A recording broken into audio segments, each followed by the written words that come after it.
Welcome back, everyone, to the Six Man Tag Podcast, Spotify, Apple, YouTube, if you want to look at our fantastic mugs. I'm your host, Mike, and joining me as always, it's CJ.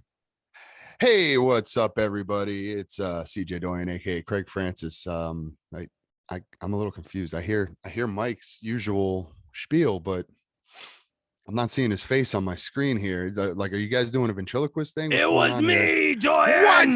It was me all along. You should have put a hood on for the YouTube audience. You should have had like a black hood on before you did that. But yes, that is right, folks. Mike Bruce Valanche Kane is unfortunately not here with us today. It is going to be the 2-man part of the 6-man tag podcast working at it today. But I think we're gonna have a good show for them. What do you think, Skyler? We're gonna Eiffel Tower this bitch. Oh, wouldn't be the first time. And Would not be the first time. And I just got us canceled. So yeah. Hey, Mike, Andy, you listening? And the audience learned a little something about me and my tag partner today. Yep. Anyway. So obviously Mike can't be with us today. So in a real Dennis. Yeah, I approached Dennis about, maybe I should be the host. And he said no, he already had someone in mind. So after I made that person disappear, I reapproached Dennis about doing the hosting gig. And he said, well, now that we have a liability on our hands and you might be going to jail, might as well let you have this last shot before they come and take you away. So here I am. Smart. I like it. It's great getaway strategy. That's my last wish, to host the 6-man tag. Well, I mean, we're kind of co-hosting, but work with me. But here. Whatever. Yeah, we got it going on here. So we're gonna get a good show for you guys today. We're actually talking about something that again, not necessarily about what's going on today, but I think it's relevant. We're going to talk about celebrities in wrestling, and we got a lot to talk about, obviously, all the way from the first few celebrities we had in the first few WrestleManias when Vince McMahon was trying to obviously make it the spectacle that it is today, all the way up to what we have today. We got Logan Paul about to challenge for the is it the Universal title, or he's challenging for the undisputed WWE? He's challenging for everything, the whole thing, the whole I wasn't sure if they were going to try and split the belts on them, because I heard that was a possibility that they might be trying to do, but they really need to. But okay, either way, we're basically from A to Z. There you go. You got it. You got from like WrestleMania 1 to Logan Paul now challenging for the WWE World Heavyweight Universal Mega Championship. And yeah. So, and you know, Skyler, what? I know you had some kind of topics that you were thinking about, but what do you think, man? Well, where should we start this? Let's start with the beginning at WrestleMania 1. Boom. Beautiful. So obviously, around this time, Vince McMahon, this was kind of, I guess, considered the make or break for the WW then F at the time. Mm-hmm. Like either this was going to be a smash hit or they're going under. I mean, considering we're about to approach WrestleMania 39, I think you could draw your own conclusions. I think they've done pretty well in that regard, for sure. Pretty well. So, but yeah, it all started out like that, and you're right. Like he really was kind of going for broke, which is why I think he pulled out all the stops in the first place. But yeah, I mean, big gamble, big reward, I guess. I mean, for starters, do you know what the theme song for the intro to WrestleMania was? The first one, I do not. It's one of my favorite songs, and you know it. Oh, come on, man. You're going to put me on the spot here. Oh, it's one of your favorites. She'll tell you how, but you won't feel it. Yes, that's right. The hit from Phil Collins and Philip Bailey, Easy Lover, was the opening song to WrestleMania 1. Okay. That is awesome, because I freaking love that song. But did not know that. Yeah, I know. I think the network version, they took it out because, okay, fair enough. Copyright issues, and all that royalties stuff. And yada yada. Yeah. But yeah, there was a decent amount. Obviously, he's pulling out all the stops. Like you had Billy Martin was a ring announcer. Originally I was going to just dedicate the first half hour just to Liberace. That's it. I was going to say, you can't not bring up Liberace. No, I mean, showing up at WrestleMania 1. I mean, I can't believe Liberace was gay. I mean, women loved him, man. I didn't see that one coming. Yep. I watched Austin Powers recently. So did I. God damn it, Skyler. Dude, that first movie still holds up. They were on Netflix, so I ended up watching all of them. But that's right. Anyway, Cyndi Lauper was there's another celebrity name that showed up. Yep. was accompanying Wendy Richter to the ring for the WWF Women's Championship match. And Cyndi Lauper would actually kind of hang around for a little bit because it was kind of that rock and wrestling era. So yep. Why not? Girls just want to have fun. Or lunch, depending on if you're listening to Weird Al at that particular moment. Facts. But I would say event. The main event. Can't forget about the celebrities in the main event here. Yeah. Well, first off, you had the guest referee Muhammad Ali, of course. And then obviously one half of one of the teams in the main event of WrestleMania was the Pity of the Fools, Mr. T. Mr. T and Hulk Hogan versus Paul Orndorff and Roddy Piper. Yep. And a little fun history fact, Hulk Hogan had to talk Mr. T into staying in the match because they thought Roddy Piper might shoot on Mr. T. Because they legit did not like each other. I kind of got that vibe, with the whole face paint gimmick that Roddy Piper did. That definitely would not fly today. Nope.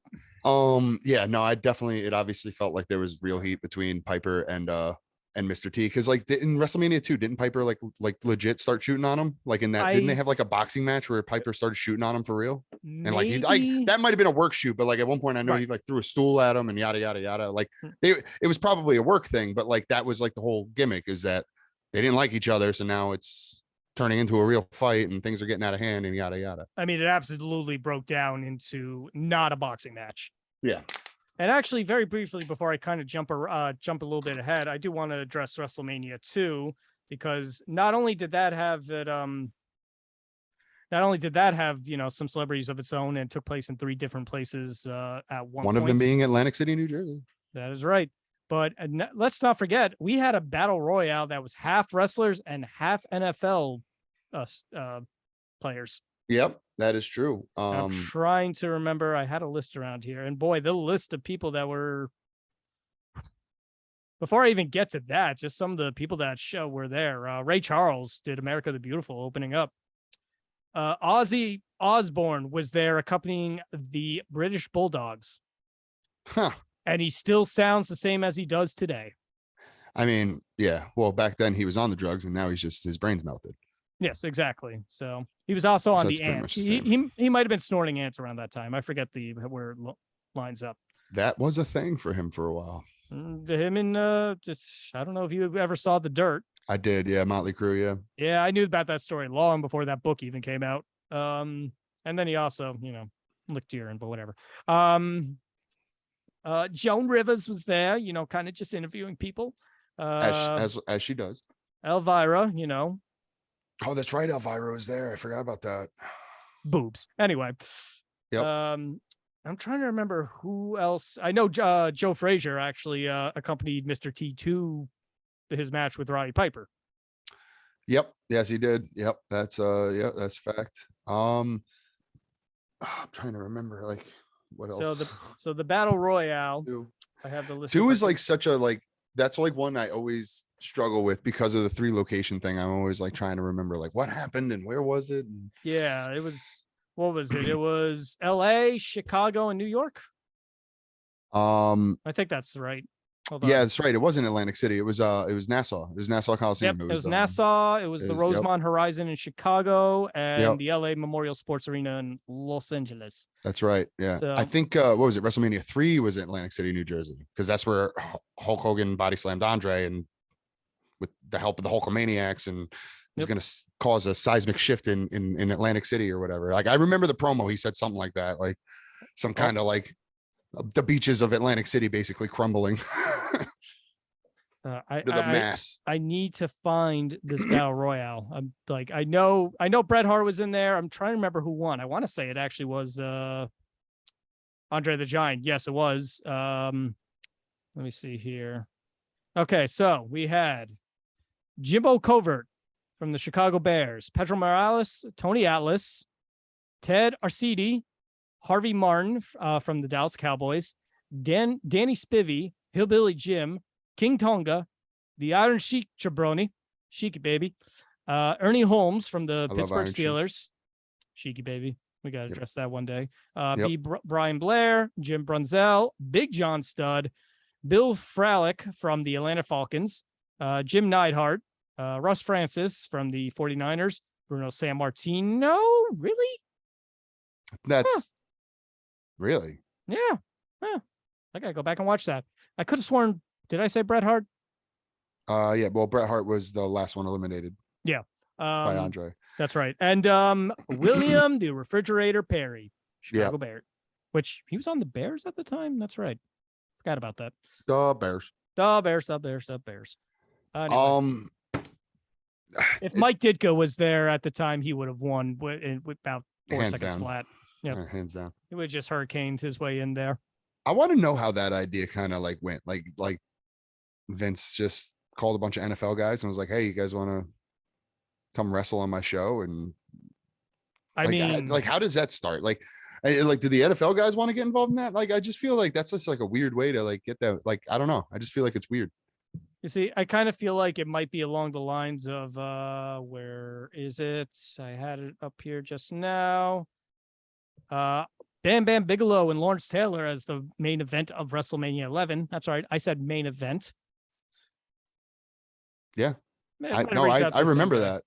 I remember that. And I had the same thought then. Like, I was just like, I mean, they pull in guys, obviously.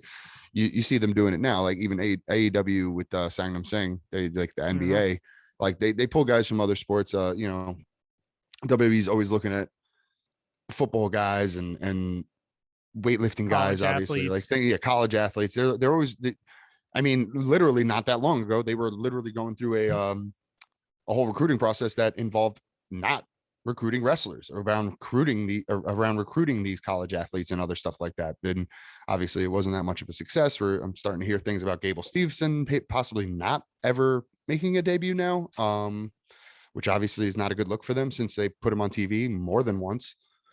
Now, obviously that was a different regime. And that whole only going after college athletes and all that bodybuilders thing apparently is slowly becoming a thing of the past. Also, I read today that supposedly there's now a mandate that you have 2 years in developmental to get yourself ready for TV. Yes.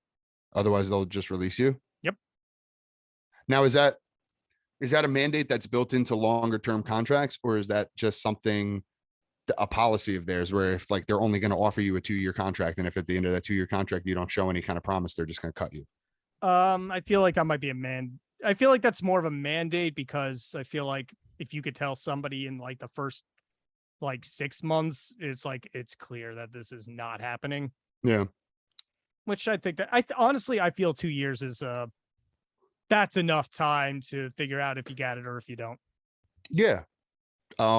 I think that's fair. I think that I feel like when you're in your second year or going into your third year, so to speak, like towards the end of your second year, like by the time you're going into your third year, you should obviously have a pretty good grasp of how to put together a match, how to avoid any kind of mistakes or how to fix mistakes when they happen. Cause obviously it always happens anyway.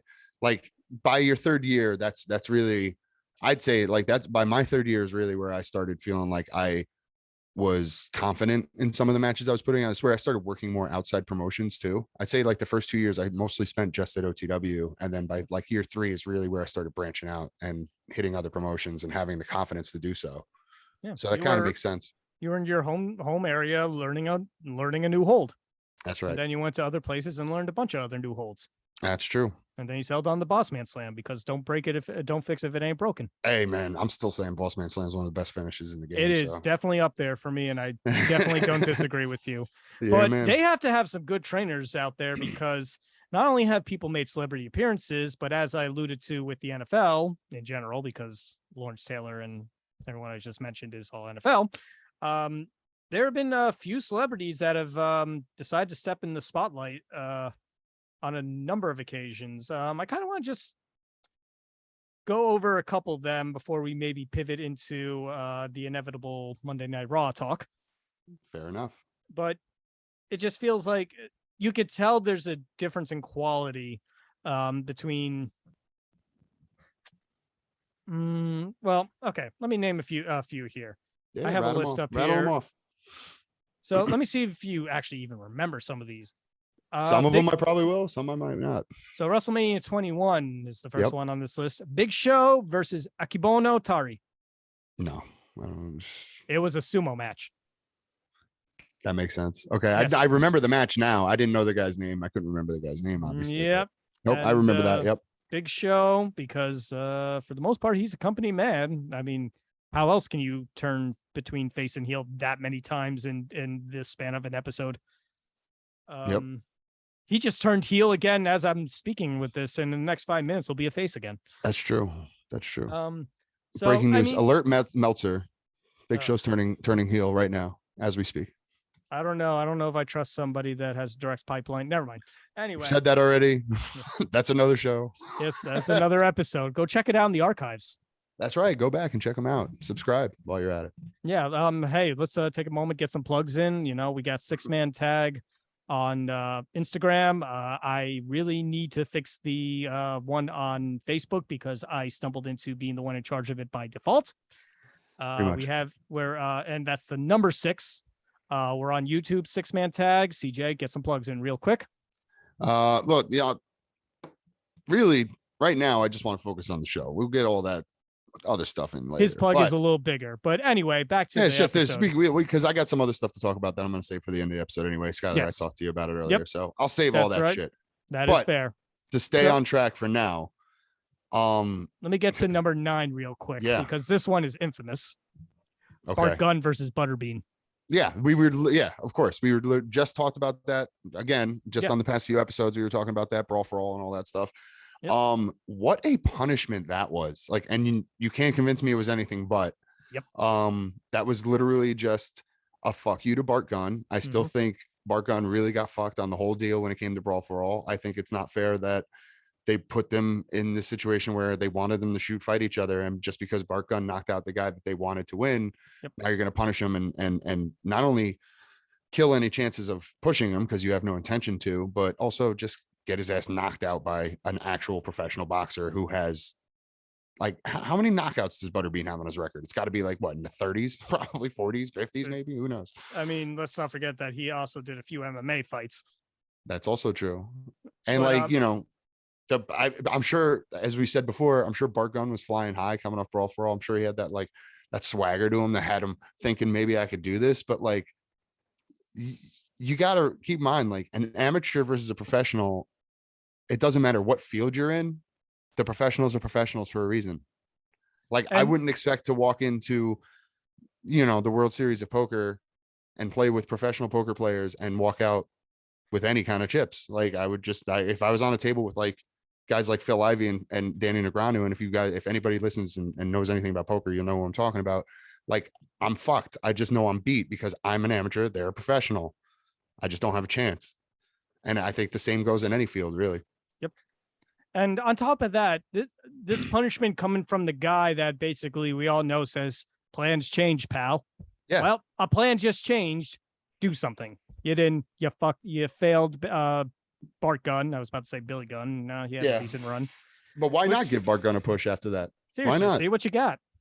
Why not give him a chance? And if he can't get himself over after that, after winning the brawl for all, the shitty fucking brawl for all, then you can go back and tell him, hey, you just don't have it. But to just go out there and let him get his ass kicked by Butterbean and then basically essentially write him off like he's died in a soap opera after that, it makes no sense. And while we're here, you're an asshole, Vince Russo. Anyway, facts. I will never not take a chance to take a shot at Vince Russo because I don't think anyone ever will. I don't like Vince Russo. He makes me upset that he wore a Giants jersey and helmet in a match. That makes me feel dirty, more dirty than the last decade of the Giants team. You should feel dirty. Yes, very dirty. And you kind of had, let me go off because I feel like this would be a good segue into the other half of this before we kind of talk about some of the better celebrity appearances. Sure. But one that not too many people remember was Kelly Kelly and Maria Menounos versus Eve Torres and Beth Phoenix. I do remember Maria Menounos showing up to wrestle. I don't remember much about the match. I don't really remember caring about the match. No.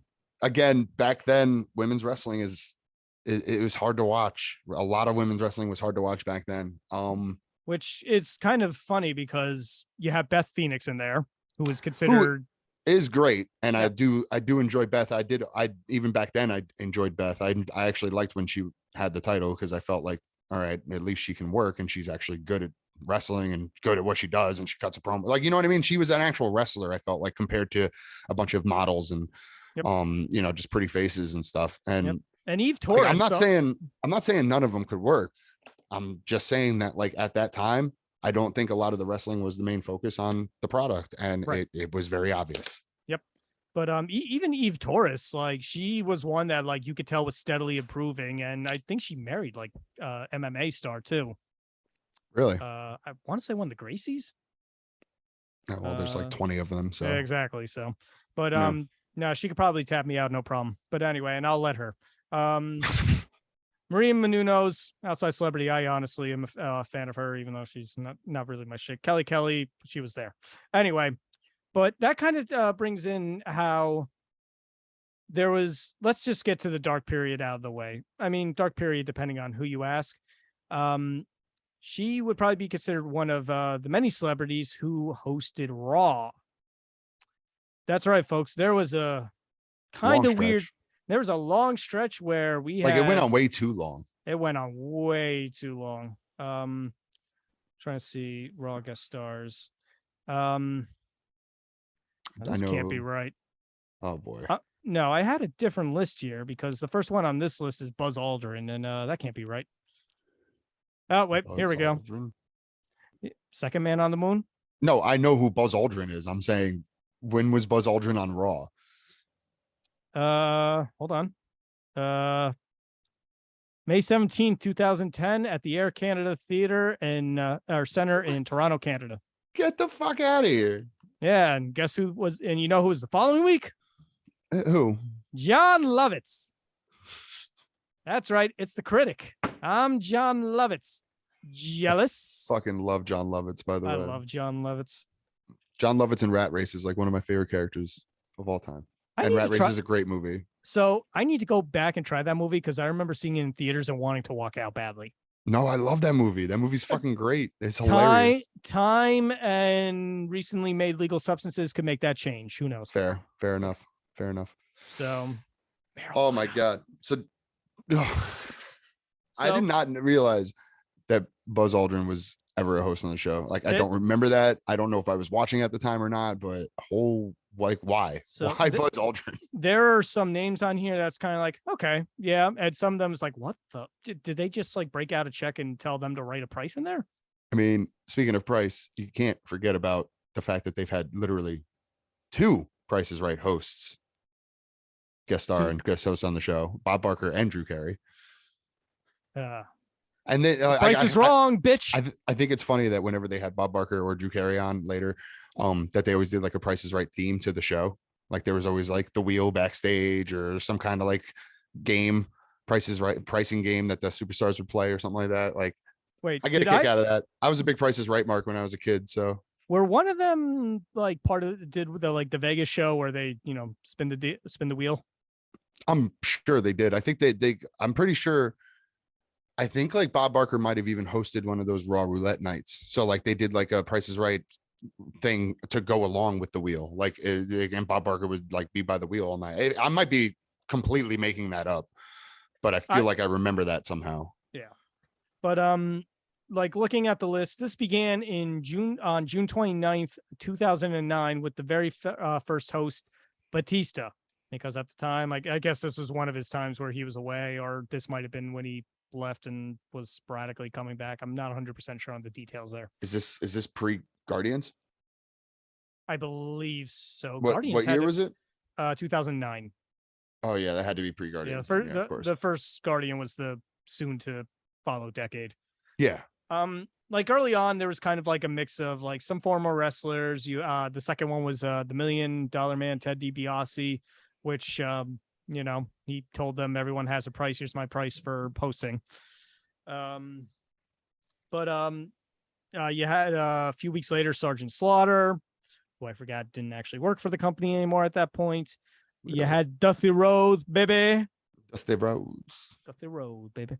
He was over there hosting over in Detroit with some of those women. Oh God, baby, they're so ugly. And man, the titties are just kind of flopping down. It's disgusting. All right. That town. Also, those Detroit Lions. My God. Real quick point. I know this isn't a football podcast, but I'm going to go ahead and say it on record. I'm a Jets fan, but the Detroit Lions have to be the most cursed franchise in all of sports. And I want to add on top of that, Dan Campbell's the man. Just even before he was a coach, I knew he was awesome. But anyway, hey, he's trying. You can only do so much with Jared Goff. So, and there's a couple weird ones here. Okay, there's a couple here where it's just like, all right, yeah, they're probably fans. That makes sense. We had Freddie Prinze Jr., who obviously was a writer for them. Yep. Obviously was a fan. I believe he was a writer for a while. He was. Yep. Trying to start his own promotion now. With supposedly. A union. Yeah, which I think is a great fucking idea. I've been saying for years that wrestling needs to be unionized. Hell yes. I hope they get there, and I'm rooting for Freddie Prinze, even though he couldn't get Bray Wyatt. Potential spoiler. I don't know yet. Apparently, Bray is asking for a shit ton of money to come back no matter where he goes. Well, considering he was like one of the top merch movers the entire time he was the Fiend. And I'm pretty sure, if I'm not mistaken, when at the time he left the WWE, I'm pretty sure he was in like the top 3 guys. Yes. Paid like salary wise. Yeah. He was top 3, top 5, somewhere in that range. I think it was like Brock Lesnar, Roman Reigns, and Bray Wyatt. I think, like, honestly, wouldn't shock me. Would not shock me at all. Yep. You had Ben Roethlisberger. Mm-hmm. Yeah, I could see it. Roethlisberger. Yep. I mean, you could see it. Football guys. I mean, later we'd get Gronk, but we'll get. No, I'm assuming they were in Pittsburgh for that show. Because if not, why? Wilkes-Barre, close enough. Pennsylvania, yeah, okay. Yeah. Wilkes-Barre, Pennsylvania is right outside of Pittsburgh. Close enough. Yeah, they're at the Wachovia Arena, so yeah, that makes sense. Snoop Dogg was there in Jacksonville, and I'm kind of surprised that everyone didn't mistake the smoke machine for. Anyway, the joke writes itself. Yep. Some of them got involved in some significant angles, actually. I'm seeing on here, Jesse the Body Ventura, former commentator and wrestler. One of my personal favorite commentators, if you're asking. Absolutely 100%. Jesse Ventura and Gorilla Monsoon and Bobby Heenan have got to be like the 3 best guys from the golden era. I mean, if I could just say for one moment, I was there. Yep. Anyway. But the Body and Gorilla, man, their back and forths were incredible to me. I thought Jesse's a genius, and I thought the way Gorilla Monsoon played off him was just genius as well. I thought they were great. Now, the significance of Jesse the Body Ventura's appearance was he did John Cena was champion, and he basically was some kind of gimmick angle where he wanted somebody new to step up. So basically, I believe it was some sort of tournament of like people who have never been champion before. Okay. It's something along those lines. I forgot the details. The long story short was Sheamus won that. He was still in his rookie year. Yeah. He had been on ECW. Isn't this when Sheamus, isn't this the angle that led to Sheamus beating John Cena for his first title run? Yes, exactly. Yep. So that's a pretty significant one right there, because Sheamus obviously still around. Love him or hate him. Honestly, I'm coming around on him now. I like Sheamus. I've never disliked him, but now I'm just starting to realize he's a brawler. He's a brute. You got to put him with people like that. I mean, that match with Gunther, that was like eye-opening. That was just like that. I've always enjoyed Sheamus. I've always thought that he's been pretty good. His series with Cesaro / Claudio. Yeah, that was fantastic. I was a little bummed at how it ended, but but it led to the bar. And I was gonna say, and the bar was great too, man. Just seeing the bar do their thing was awesome too. Yeah, that was fantastic. But yeah, I'm trying to think of some other ones. Bret Hart was a host. I don't know if that's when he returned. Because I want to say it was around that time, and obviously that was going to set up him versus Vince McMahon at WrestleMania. Well, around this. No, I think that might be what set him up with Vince McMahon. Because now that I'm thinking about it, like around the time Sheamus won that championship was around the same time Bret Hart came back. Yep. And they started doing the angle, and then he got to like literally just beat the shit out of Vince McMahon at was that WrestleMania or what pay-per-view was that? Yep, it was WrestleMania. And he just got to beat the balls off Vince McMahon, and Vince McMahon just took it because he just gave Bret Hart like 20 years of frustration to let out on him. Yeah. I mean, like, I believe the match was, first off, it wasn't really a match. It was an angle, but that's all it needed to be. But Bret just literally just beat the shit out of him. Vince brought out basically Bret's entire family and everyone close to be like, yeah, they're against Bret. And Bret was just like, no, we talked about this beforehand. We're all going to kick your ass. And they did. Yep. So, and I mean, it's great because I'm sure obviously the fans know the story, and that's like a little closure there, obviously, but also on top of it, like I said, I'm sure a lot of those shots were probably not the softest, and I'm sure I'm not saying that they moited them in there, but I'm sure they laid in a few potatoes here and there, and I'm sure Vince was feeling a little sore the next day. That's all I'm going to say about that. I would hope he just looked at Bret afterwards and said, "Are we even now?" Oh yeah, for sure. Which is funny because Bret's the one that fucking knocked him out in the first place when it first happened, because Bret's the one who fucking socked him right in the mouth. But not to say that he didn't deserve it, but I mean, that's, obviously the screw job's a whole nother subject in its entirety, but like that was a whole big thing for Bret Hart to come back in. So it almost felt like a celebrity thing, because like it was just like this major thing where we got to see HBK and Bret Hart hug after everything. Yeah, that's still crazy, but that was a goosebump moment. I'm not gonna lie. That's I'm looking at another one that led to a match. Unfortunately, it was Snooki. Oh God, I forgot about her. I do remember, but yep. Yeah, she did a springboard back elbow into the corner. That is a thing that happened. Yeah, I remember. Shame. I heard she actually became a decent human being, but anyway. I'm trying to look at some other ones. Oh my God. This one just happened to cross. It's not even somebody that led to an angle or anything. I just see Jared Fogle on here. Oh God. Oh my God. I bet they wish they could take that one back. No, I do remember that because, obviously Subway's like been a big sponsor of theirs for a long time too. So like, I do remember Jared Fogle being there for one of the shows. And that was a few years before the controversy scumbag had taken away. Yeah. It's funny. Sorry. No. Go ahead. Yeah. He's I really had nothing else. I was just going to agree that he's a scumbag. So he's an awful, really terrible human being. And let's move on. It's funny too. The week before that was Charlie Sheen via Skype. So they booked Charlie Sheen and he's just like, can't make it. I'll Skype you. Yeah, got too much tiger blood going on. Oh my God, that motherfucker. He's partying a little too much on Sunday, I guess. Yeah. Couldn't make it down. At this point, I feel like I should just kind of jump around a little bit and just maybe give me some quick reactions, because there's only really so much you could do. Okay. The last guests that I see here, I think they are the final guest, were Michael Che and Colin Jost from SNL. And they end up being in the Andre because they pissed off, was it Big Show, Kane, one of those guys. Anyway, I remember Colin Jost, that fucker who's, with Scarlett Johansson, coming out it was the WrestleMania that was in New York. You were there, I believe. MetLife? Yep. And he came out wearing a Browns Odell Beckham jersey. 29? I believe so, yeah. I want to say yes. I'm not sure 100%, but I do remember that.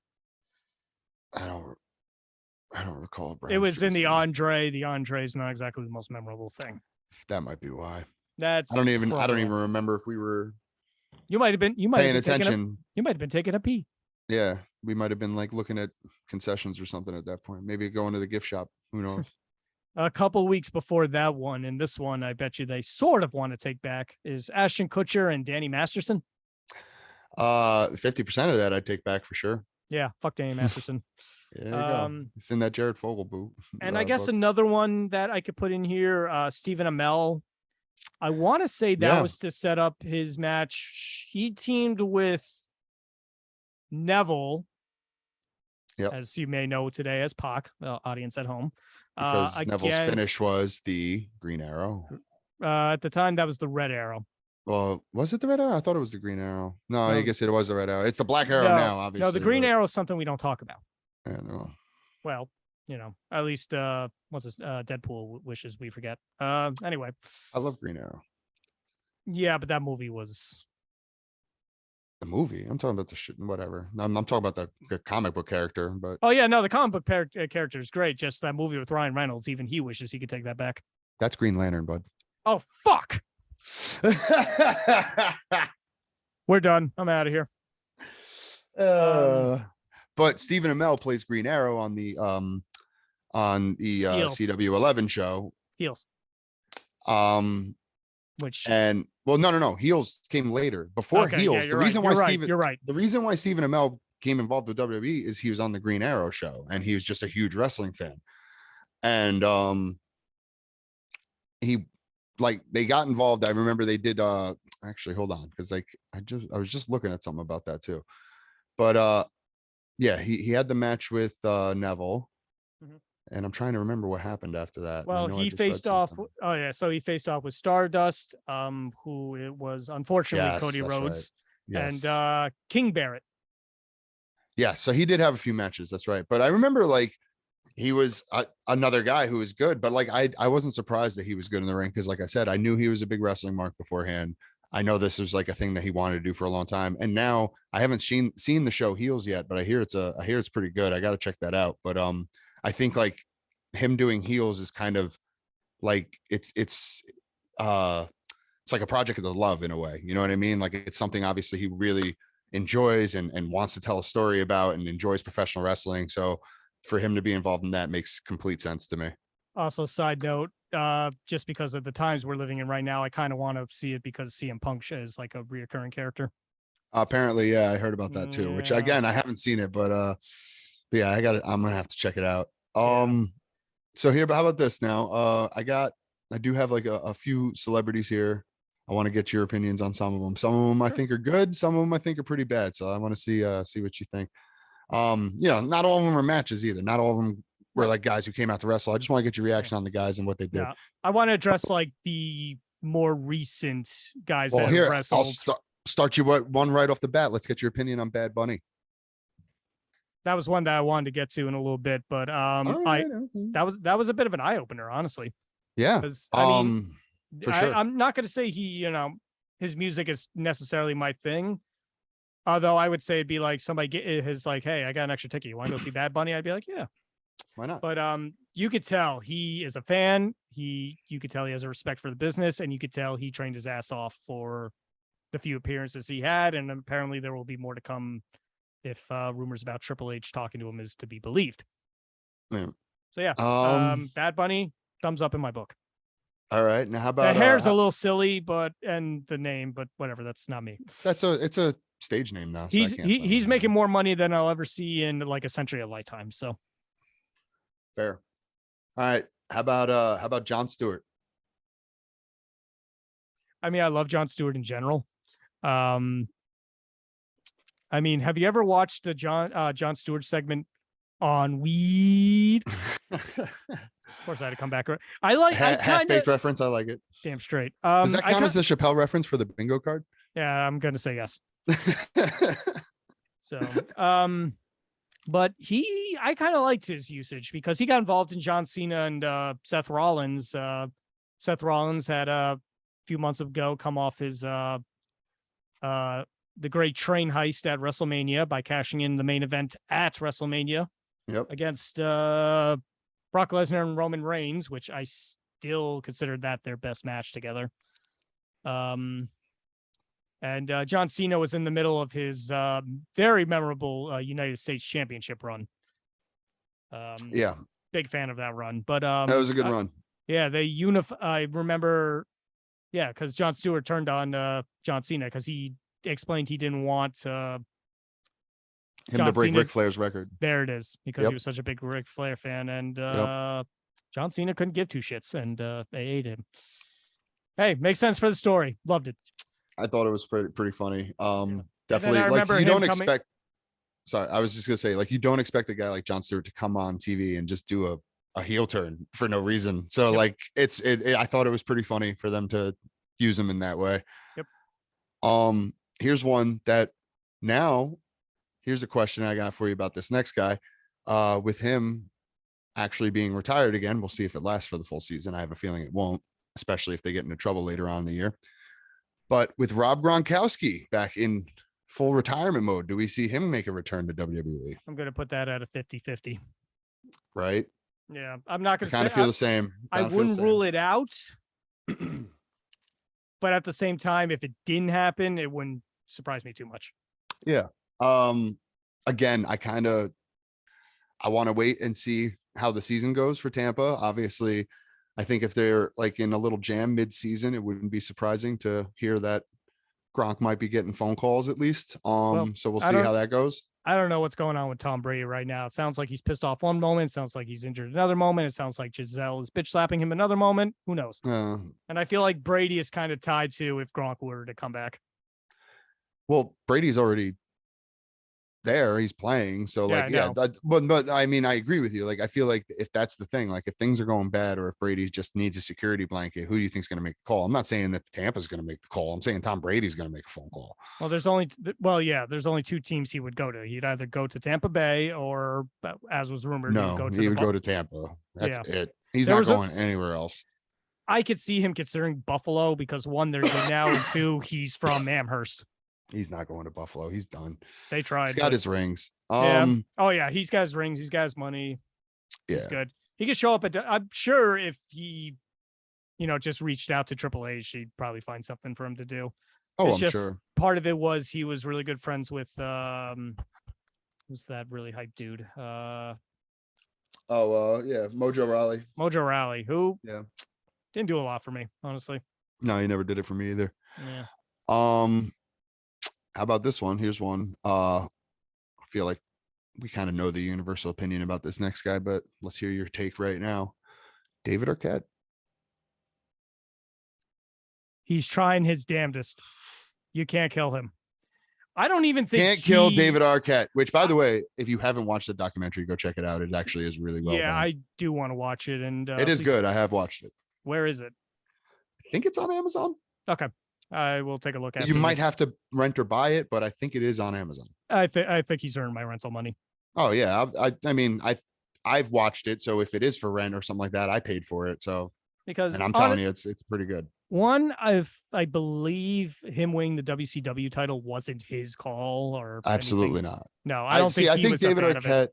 I think David Arquette takes a lot of heat that isn't necessarily deserved. I think that the booking decisions at that point was out of his hands. I'm pretty sure, if I'm not mistaken, and at least according to him in interviews, he said on numerous occasions he didn't want the belt. He told them, I don't want the belt. That's a bad idea. You shouldn't do that. But they kind of forced it on him anyway. Right. And ever since then, in the past, the past few years when he came back to wrestling, I don't even know if he's still doing it since COVID. I think like that might have put a halt to it.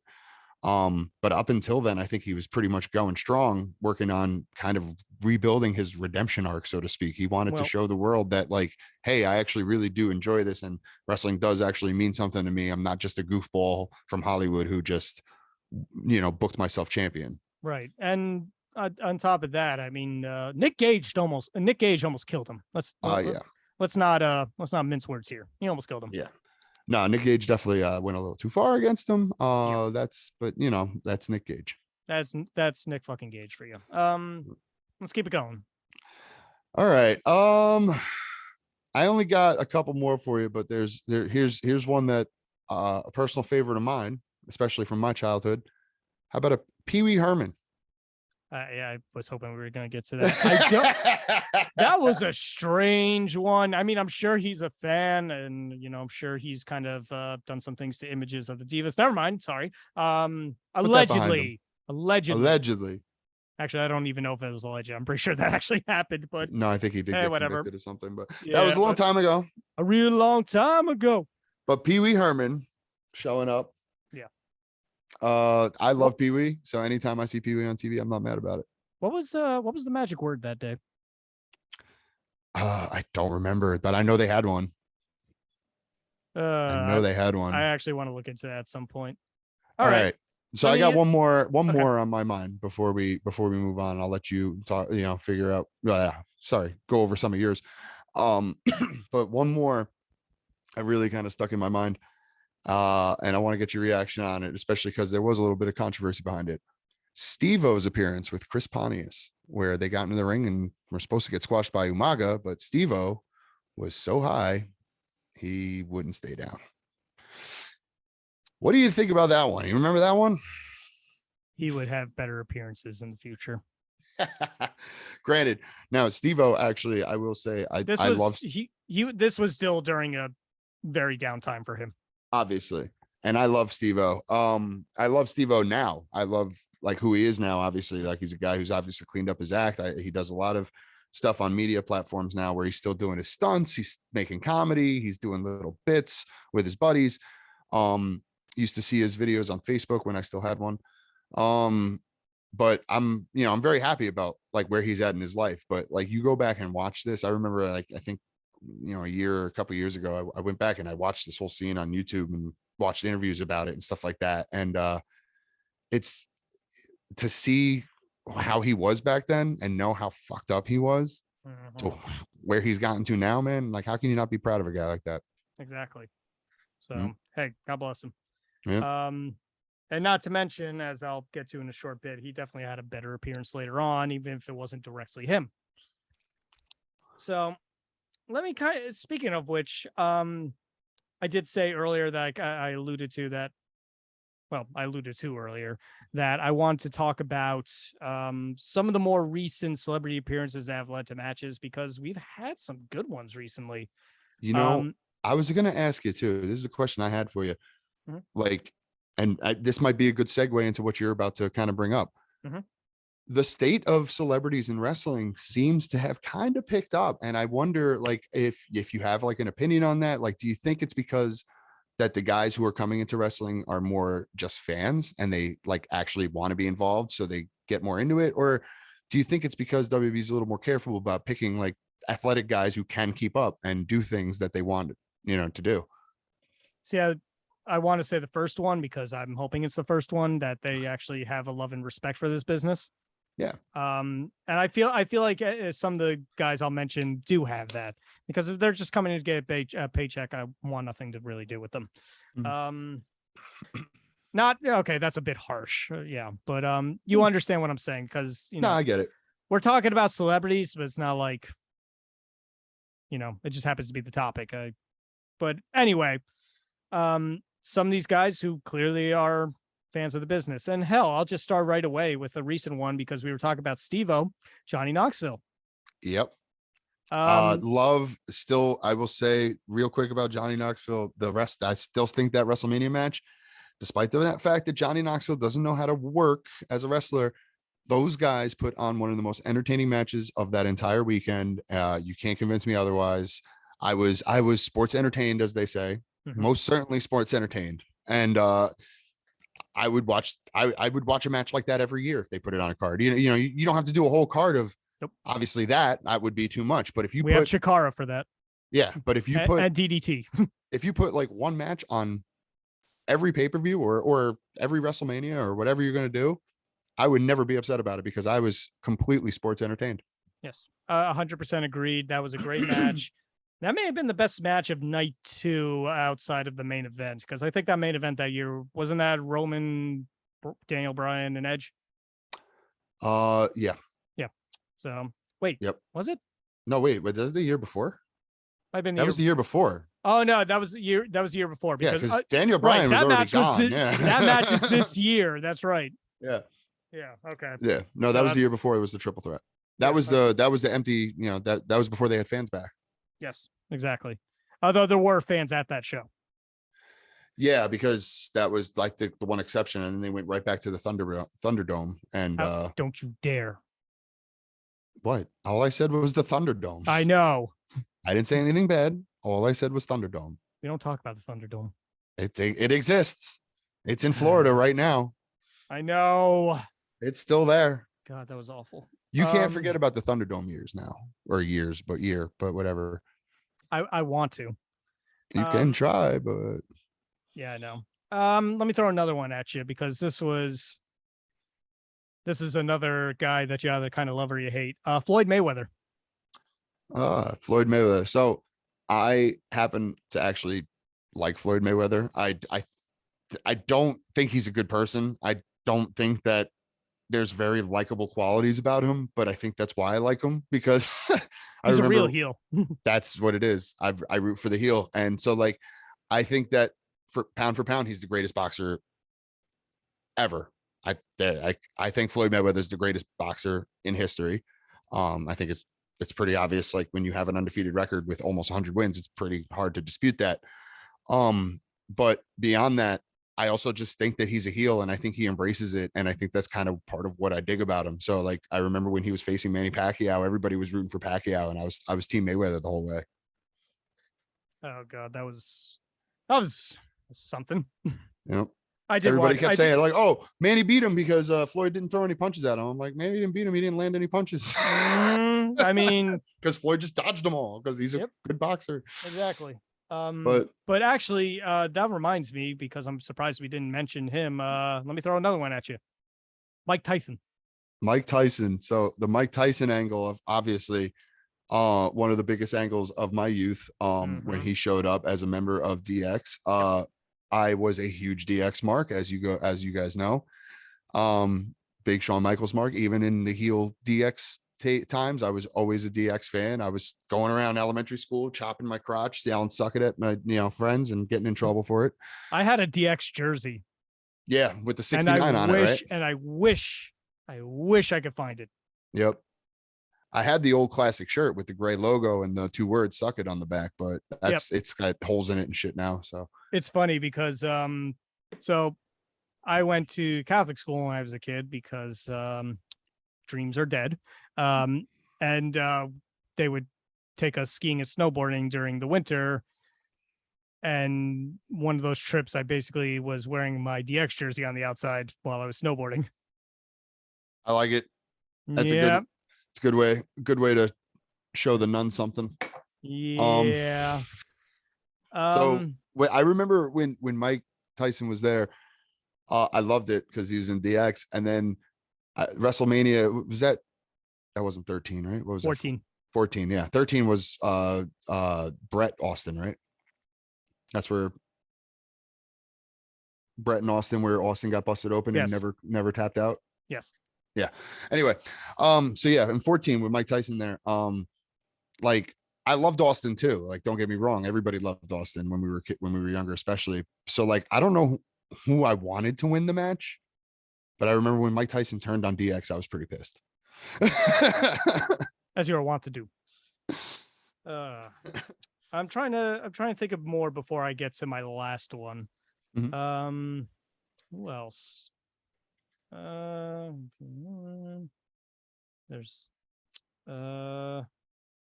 very quick one. He didn't actually appear. He wasn't actually in a match. I think they were trying to get him for a match. And it just all it did was lead to Ricky the Dragon Steamboat's temporary resurrection. Mickey Rourke. Yeah. So Mickey Rourke, I remember, had that feud with Chris Jericho around the time when The Wrestler came out, well, a little afterwards anyway. This was around the release of The Wrestler, which good movie. Yep. Great movie. I love The Wrestler, the movie. I think it's great. Mickey Rourke, I think, did a phenomenal job in that movie. Him in WWE, I just don't remember being as memorable. I think like he just kind of came out and punched Jericho in the face, and that was kind of it. I think like considering that obviously Mickey Rourke had to have done some kind of like training to get ready for the role and stuff like that, I think I was hoping to see a little bit more out of him. And the fact that we didn't kind of upset me. Apparently that was due to his agents in Hollywood though. Yes. Apparently he wanted to do more, but insurance purposes wouldn't let him. Well, look at what's happened with The Rock recently. Yeah, that's true. Same deal. And I'm sure John Cena and Batista are about to reach that level if they haven't already. Yeah. So I won't blame that on Mickey Rourke then. No. But I liked how at least it was kind of funny. I remember watching it live and it was WrestleMania 25. So we were at Buffalo Wild Wings because that was the night of that makes sense. HBK Undertaker 1. Oh my God. And I believe we were like sitting there like is Chris Jericho really going up to the guy that's sitting with Frank Shamrock? Because he was there with Frank Shamrock. Yeah, that's right. I remember. It's like, I wouldn't do that. I know you're Chris Jericho, but he's Frank Shamrock. He's Frank fucking Shamrock. Exactly. Or even Ken Shamrock would have any been. Shamrock. I'm not fucking around with a Shamrock. I'm not fucking around with a Shamrock or a Gracie or any of those motherfuckers. Quick side note. I actually heard Ken Shamrock wanted to come back for the cage fight between Rollins and Riddle that's coming at Extreme Rules. I feel like Ken Shamrock does a lot of interviews where he says stuff like that because he's really, really, really trying to stay relevant. And I think it's getting kind of sad. Oh yes. 100%. Because I feel like he's always like, I want to be involved in this angle. I want to be involved in this angle. I want to be involved in this angle. But has anybody asked him? That's great. Has anybody ever called you about any of them? No. I believe everything I've heard there, that split was not the best. I'm sure it wasn't. He went right back to MMA for a little bit after that, I think, right? And UFC. And then after that kind of didn't work out, he went over to Impact. Oh, no. Yeah, he went to NWA TNA. Yep. And he was their first champion under the NWA TNA banner. Mm-hmm. And then he dropped it to Raw and the Truth Killings, as many of you know as R-Truth. Yep. So anyway, nobody remembers that. And also, I think Ricky Dragon Steamboat was like commissioner at the time. I don't remember that. Yeah, I remember watching the promo that led to him making Ken Shamrock versus Ron Killings. Also, Ron Killings in The Wrestler. It's only for a couple seconds, but he's there. So is Necro Butcher. So yep, Necro Butcher. Yep. I'm trying to think who else is in it. There's some guy, Abdullah the Butcher, obviously. But yeah, there's some good ones. That man's insane. Yes, he is. I'm gonna throw one last one out because I feel like this is a good way to kind of wrap things up because and it's a little more current. So, and I'm sure you already know who it is based on me just saying that. Logan Paul. There it is. Yep. So wow. Logan Paul. Now, before I get into Logan Paul real quick, because I think this is kind of what we were talking about, how like the turn of celebrities is kind of turning. Mm-hmm. So before we had Logan Paul, we had like that awesome match with Bad Bunny that we talked about just earlier. Right. After that, Pat McAfee and Adam Cole put on a clinic in NXT.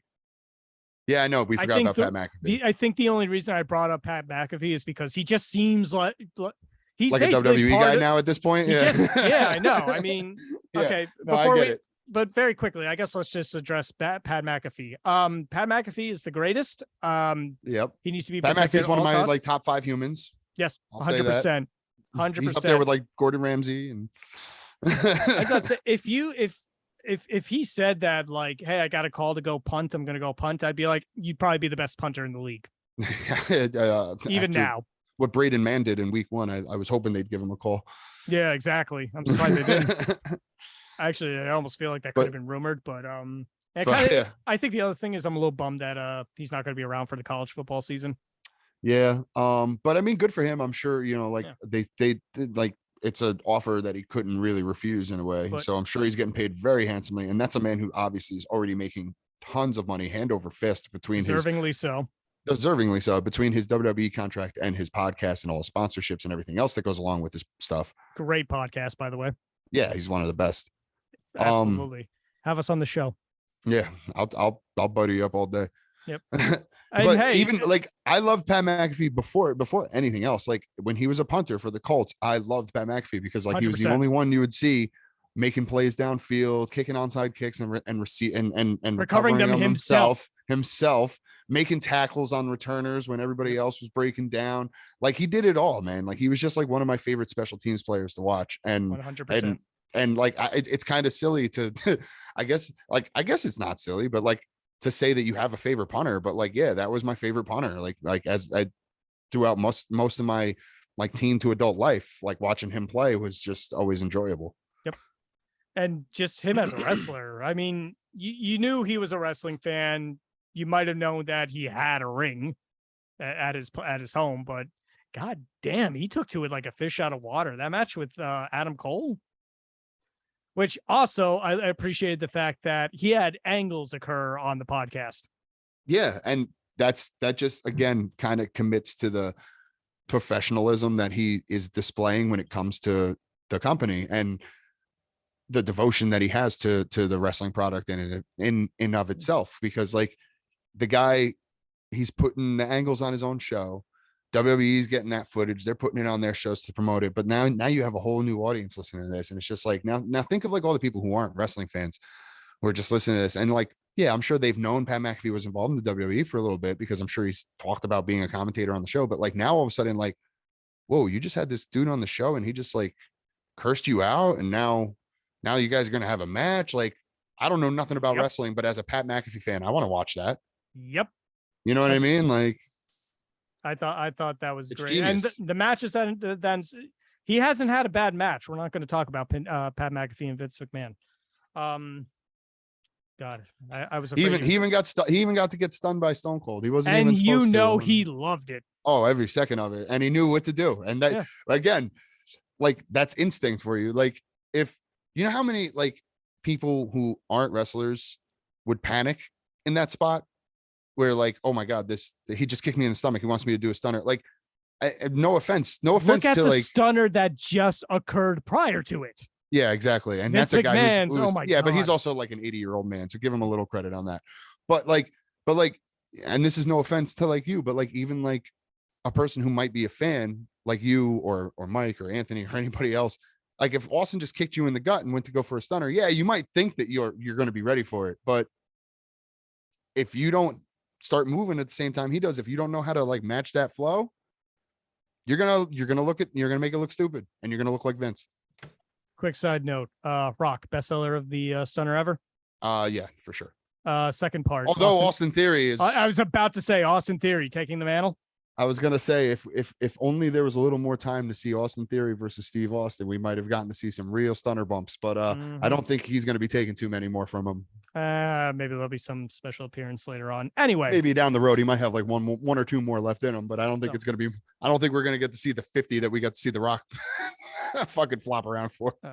You know what else is a bummer though about wrapping up on Pat McAfee for a second? He goes off to do the college season just as Michael Cole no longer has Vince in his ear.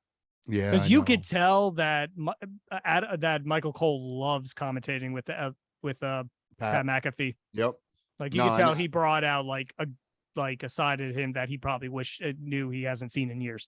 Yep. And I think when he comes back, you're right. I think it's just going to keep clicking. And I think they're going to really kind of have more freedom to do what they are, supposed to do. And I think we've been saying this for a while. This whole new regime of WWE, I think, is going to be very interesting because there's going to be some big changes, but there's also going to be a lot of subtle changes that like maybe not everyone's going to notice, but like might just make the product better. And I think not having Vince yelling in your ear in commentary is one of those subtle changes that we're going to get to see the benefits from. Quick question. Yep. When does the college football season wrap up again? I don't know. I don't watch college. I was going to say, is it going to wrap up in time for the Royal Rumble? I'm pretty sure it's book it. He's returning at the Rumble. That would be cool, but I don't know. Because honestly, I think he's going to wrestle at like, if somebody's like, you want a match at WrestleMania? He's going to be like, fuck yeah. You want a match at SummerSlam? Fuck yeah. You want to lead a team at Survivor Series? Why the fuck not? Yeah. I can see him being used for those. That's a question from Mike. Yes, but we'll address that another time. Anyway, so wrapping this all up, we have Logan Paul. Obviously, it's the most recent. Yes, another one who I think is just like right off the bat, kind of knocked it out of the park. I think he's done a really good job of that first WrestleMania match. Like I think we were all kind of like thinking like this is either going to be, and I think we kind of had this expectation because of Bad Bunny and Pat McAfee. I think we were all kind of like, this is either going to be another classic we weren't expecting, or it's going to be a complete fucking train wreck. And I think he knocked it out of the park. I think the WrestleMania match was great. I think him sticking around and signing a contract, and actually now, as we said, he's challenging for the WWE title soon. Which I'm sure he had that in his contract, and it was just I'm sure he did too. It's all a gimmick. Don't get me wrong. Yeah. It's all a publicity stunt. Apparently Jake is accompanying him. Oh, that makes sense. Yeah. But yeah, it's all a publicity stunt in a way, but like at the same time, it really does feel like Logan Paul is taking it seriously. And I think I did see a couple interviews where he was saying like, you know, it's no joke taking these bumps and running these ropes and doing these moves. Like it's real stuff. And he's like, and I'm kind of falling in love with it. And it's just like, it's cool to hear him say that because like, you know, he could be Ronda Rousey. Ronda Rousey's like the exact opposite. She's come in and she's like hated every fucking minute of it, but that she's still doing it because you know why? Because it puts money in her fucking pocket and it keeps her relevant because she knows she can't cut it in the cage anymore. Yeah. Which I mean, Ronda Which Rousey, I hate to say that because I'm a huge Ronda Rousey fan, but like you're kind of like shitting on like you're kind of shitting where you eat now instead of just like embracing it and treating it as what it is in the sports entertainment industry. Right. You're trying to treat it as like a real sport and wonder why people don't like you. It's because you kind of come off as a bitch. And it's a shame because she's really good at it. I do agree. I The think she's wrestling got talent. The wrestling part. I guess the bitch I think part she too, has. but- I think she has talent, and I think that like if she actually cared more about wrestling and not just like being in front of an audience, because that seems to be really what she cares about is being in front of an audience. I don't think she really cares about wrestling. I think if she cared more about wrestling, she's obviously athletic enough to fucking get it. She obviously is smart enough to get it. She knows, you know, how many styles of fucking jujitsu. Mm-hmm. I know she's a judo champion. Yep. She's a world judo champion. Yep. So like if you are smart enough to understand those different styles of martial arts and stuff like that, you understand how to you can learn how to do it the fake way, so to speak. You know, you can learn how to do it safely where you're not going to hurt your opponent doing the same kind of shit. Because judo throws, what is a judo throw more than a hip toss? It's hip, you know, a wrestling hip toss and a judo hip toss are literally the same thing. The only difference is that in wrestling, usually the guy will post on the guy's leg and jump up to the sky to make it look bigger. Meanwhile, a judo throw, you're just kind of trying to get him over as quickly as possible. Yeah. And I understand it's kind like, of a transition too. Yeah. And I know Ronda uses a judo hip toss instead of a regular wrestler's hip toss, which is cool because that fits her. That's her gimmick. She comes from an MMA background. She should throw a judo hip toss. She's a judo world champion. Why would she not throw a judo hip toss? But I feel like that you can still actually learn from wrestling and you can learn wrestling moves and work as a wrestler with an MMA gimmick and still kind of balance the two. And I don't think she's really tried to make Ken that Shamrock. Ken Shamrock's a perfect example. Kurt Angle is a perfect example from combining traditional and professional wrestling. Yep. You know, just Pat McAfee did a great job of just adapting and knowing what he needed to do. And I feel like just Ronda kind of ran away from that.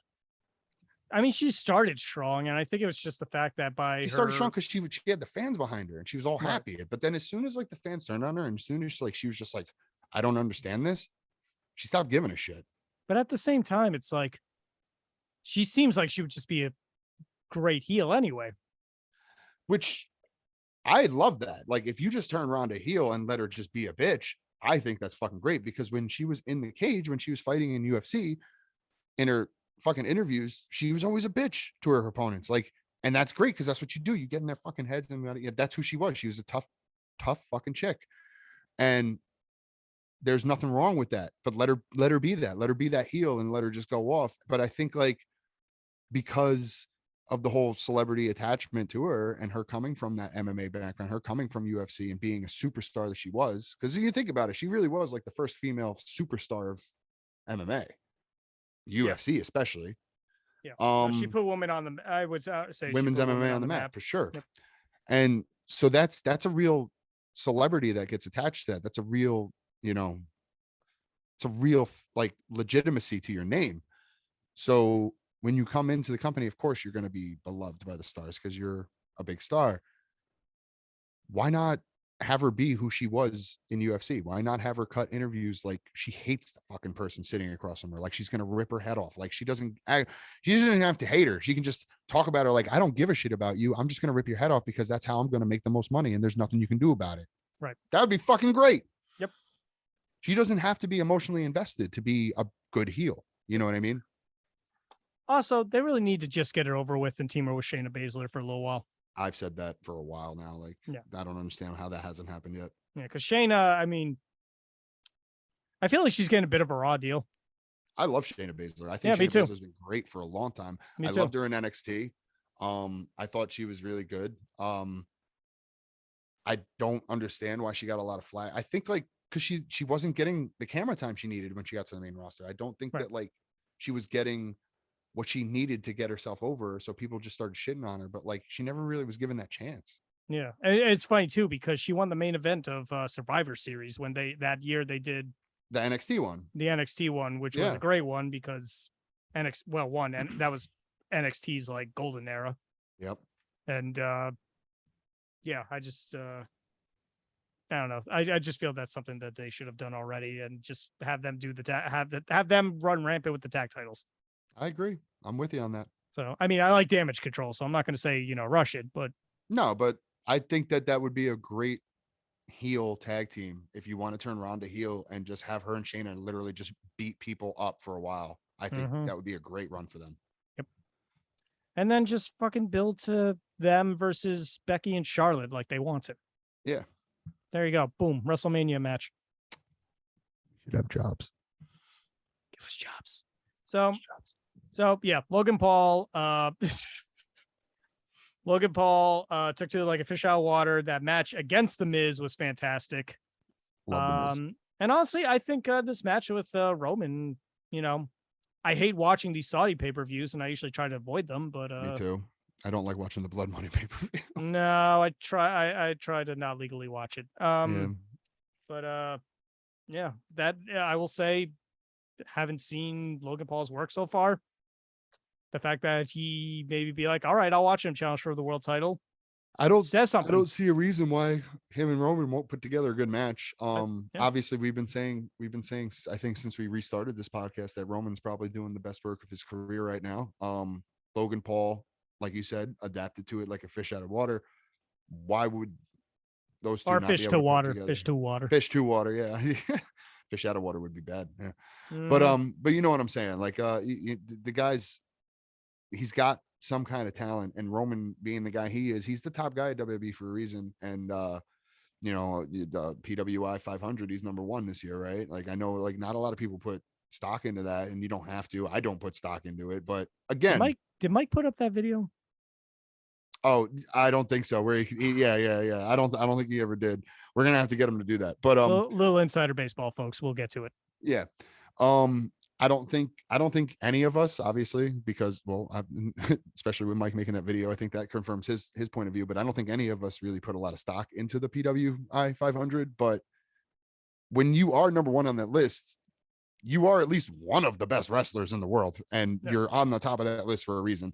Yep. Whether we agree you're the number 1 guy, whether we think you deserve to be in the top 5 is irrelevant. You're still going to be one of the best wrestlers in the world if you're on that list.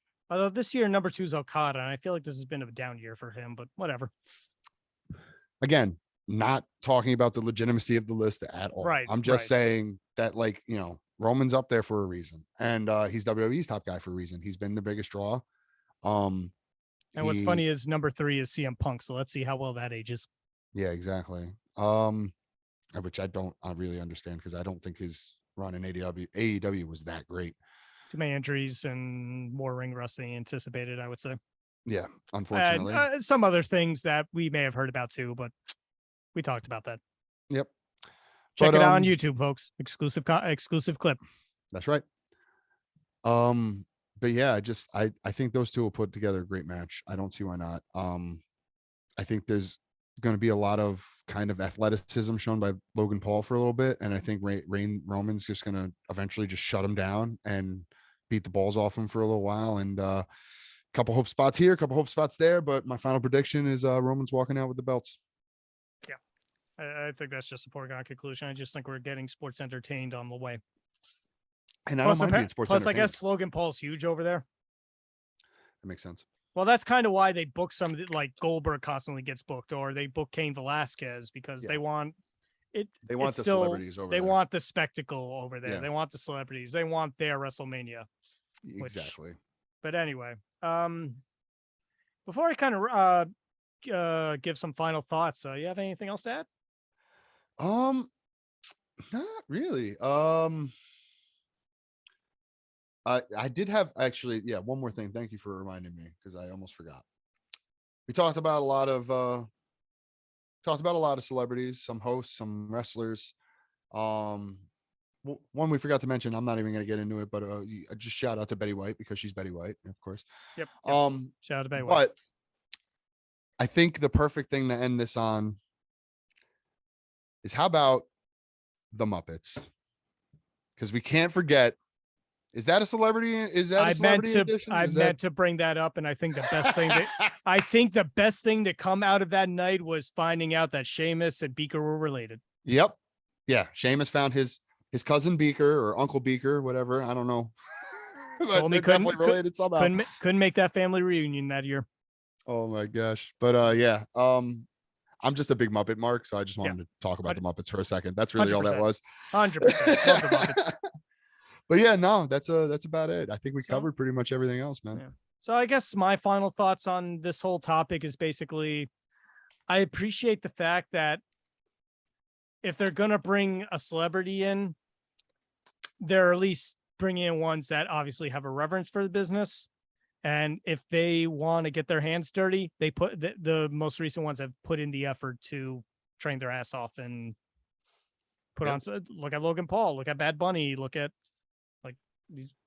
They obviously care enough. Pat McAfee, and they obviously care enough. And if we get more of that, then I'm not going to complain so much about celebrities. I will say I thought it was a little tiresome when they did the Monday Night Raw thing. Yeah, but we got some good moments out of it, such as Sheamus and Beaker. Yep. But yeah, if more guys come in that obviously care and want to put the work in, by all means, why the hell not? You know, and I don't feel too much that they do it at the expense of other guys at the roster. Like worst case, if like, you know, the celebrity goes over, whoever they're with, you know, they're there to make them look good. Yeah. The Miz, perfect example. Yep. I mean, Miz is Johnny Knoxville. Johnny Knoxville, you know, you get somebody like Sami Zayn who, you know, I was about to say, yeah, he knows and loves his place in the company. Yep. So he knows what he's got to do. Boom. And that, again, like that was a WrestleMania match. That was right when Jackass the movie was coming out. That was a big promotional kind of cross thing that they were doing. So it made sense. Why not put Johnny Knoxville over, especially if the match is going to be all wacky, zany, cartoony? Because who should win that? The wrestler or the wacky, zany, cartoony guy? The wacky, zany, you know, if it was a wrestling match, Sami Zayn should have won 100 times out of 100. But because it was some whacked out match, Johnny Knoxville should win that. Who did we have on the podcast that said that this our generation's Hulk slamming Andre was it was I'm pretty sure Anthony has said that, but that episode got scrapped. I don't know if like he said that on an episode. I'm not sure if somebody else said that was like our wee man slamming, saying it was like our. It might have been Chris. It could have been or Bill. It might have been, you know, it might have even been Bill. I don't even know. No, it wasn't Bill. I know it wasn't Bill. Whoever you are, let us know because we have bad memories and we do things that make our memories foggy. Yep. So I guess that about wraps it up. Hey, considering this was the 4-man tag, I think we had a pretty good discussion this evening. Wouldn't you say? I think so too. I enjoyed it. I enjoyed doing the show with you here tonight, Skyler. You know, Mike's a cunt. That said, Mike will be back. Obviously, he just you know. Yeah. Mike will be back next week. Unfortunately, his son was being a little fussy. Mike decided to kick him out of the house. Things got a little violent, and you know, Mike's in jail today. So unfortunately, Rocco got the best of him, and apparently Mike's got a nice shiner from it. And and Rocco is now just living in the house and has kicked Mike out. So although there's still a third-party investigation going on. Yeah, so we'll see. He might be back next week. We'll see. Yeah, you might see a bite mark on him. Oh man. So yeah, you know what? Why don't we throw some last plugs in? Okay. And we'll call this a show here, bud. Yep. So obviously we have our link tree that has links to our Instagram 6-man tag. We have I swear to God, I'm gonna get that Facebook up. We have do we have Twitter? I keep forgetting because it feels like no, we're not on Twitter, but we are on Discord. We are on Discord. Join the On discussion. Discord. We are also on Spotify, Apple, iTunes, all your basically all your podcasting needs. Just look up 6-Man Tag Podcast with the number 6. Subscribe, like, comment. We need YouTube as well. Check us out on YouTube at 6-Man Tag Podcast. Hit that like button. Hit the like, hit the subscribe. Let us know what you think. We need some comments, man. We need to know what everyone's thinking out there. What do you like our takes? Do you not like some of our takes? Do you have your own takes? What should we talk about next? What do you want to hear on the show? Who should we interview? Do you know any indie guys who want to be on with us? Let us know in the comments. Other than that, just keep listening, and we hope you enjoy. Yep. I have my Twitch, Strange AFC. October, I think I'm going to stream a bunch of horror games. Why not? Very I was nice. thinking. Very fitting. Very fitting. I was thinking. What was I thinking? Alien Isolation, maybe. I think Little, that's when Last of Us. That's when I'm going to dive into Last of Us. Yes. There we go, baby. Last of Us Part 1, Take 3. Yep. I think I'm going to do the Resident Evil 2 remake, because they finally made a PS5 port of that. That Nice. or I could redo Resident Evil 7 because that game's fucking terrifying and I love it. And what was the other one I was thinking of? Might purchase The Quarry just for the sake of it, or play Until Dawn again. Haven't decided. I never finished Until Dawn. I got like halfway through it. Good game. I know. I just got to finish it. That was one I was playing with Andy, and like I was trying to like. That was one we were playing like together because he already beat it, so he wanted to see all my decisions. So like I'm waiting to get together with him again to fucking finish it. But you had some pretty important plugs I got some stuff going on. I got a little bit of stuff. Obviously, the plug that I always usually throw out there, obviously, the Paperweight Project. I'm going to lean out of the way. There's your logo right there. Check it out. We are on SoundCloud, Instagram, and YouTube. Just check out at the Paperweight Project. Got 2 songs right now released. There is a video for one of them, Bottles by the Bedside, on YouTube. You can check out the video. Let me know what you think. I'm working on right now some more covers. I got a new original that I just started with John the other day that I'm excited about. So we're going to be putting that together soon. Skylar and I, we need to get together, my man. Need to get together. I was going to ask what your Wednesday is like. We'll talk off air. We'll talk about it. But anyway, beyond that, I'm also doing something else musically that I haven't done in a while. So for any of the local audience listening, from, our friends who live in the Hudson Valley near us, maybe even New Jersey, Mike. But for those of you who remember me and my band that I was playing in last year, I played in an acoustic duo that turned into an acoustic trio once we added my boy John Hooten to the mix. But 25 and Out is going to be making their return to Juan Murphy's in Poughkeepsie. Myself, Don Marcello, John Hooten, playing all of our favorites, all the hits that we've had that we played over the last 4 years.